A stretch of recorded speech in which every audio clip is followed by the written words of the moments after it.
The member from Illinois is recognized. Thank you, Ranking Member Lu Correa. Well, of course, Mr. Speaker, I rise in opposition of H.R. 275. And before I get into the conversation of the bill that we're debating today, I want to respond to this whole thing about transparency that I continue to hear my colleagues talk about. Talk about smoke on this side, and they're all about transparency. Well, if you're really all about transparency, why is it that members of Congress can't show up to a detention center and do their congressional oversight and see what's going on in those detention centers? It seems like you're okay with transparency when it's convenient to you, but when it's about members of Congress, regardless of the party that they are part of, going to one of these detention centers, a holding centers, when we have heard that pregnant women are sleeping on the ground, starved, people are days wearing the same clothing because they're at a holding center where they should have been going through due process.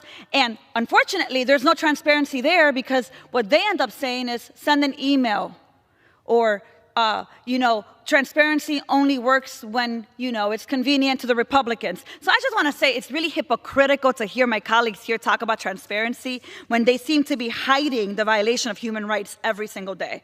And I want to be honest about the bill we're debating right now. This is not a bill of national security. If it were, it wouldn't propose to make sensitive security information public. No, this bill is just Republicans' latest attempt to give the Trump administration another anti-immigrant tool so that they can continue to do the fear-mongering that they know how to do so well. It's just another list that Donald Trump and Kristi Noem and Republicans and the sponsor here can use to justify their unlawful, abusive actions. You want to disappear people from California? Just say that new members of the latest criminal organization were found crossing the southern border. You want Americans to surrender their rights? Well, fearmonger and tell them that a special interest alien from a criminal organization is operating a cell in their neighborhood. The Trump administration has already demonstrated to us that they are comfortable abusing every tool and system we have under the guise of national security and protection. The administration has weaponized every well-intentioned tool that this body has authorized to make immigration more humane. What makes us think that this list will be any different?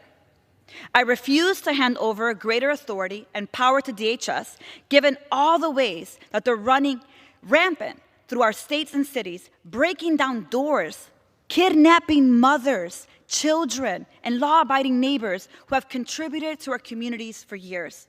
They have proven to be completely untrustworthy, downright hostile to oversight, accountability, and compliance with the rule of law.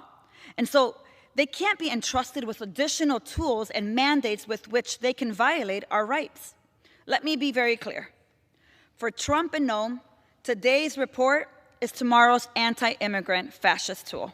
I urge my colleagues to vote against this bill, and with that, I yield back to the ranking member. The member yields back. The member from California is recognized. Mr. Speaker, I reserve the balance of my time. The member reserves. The member from Tennessee is recognized.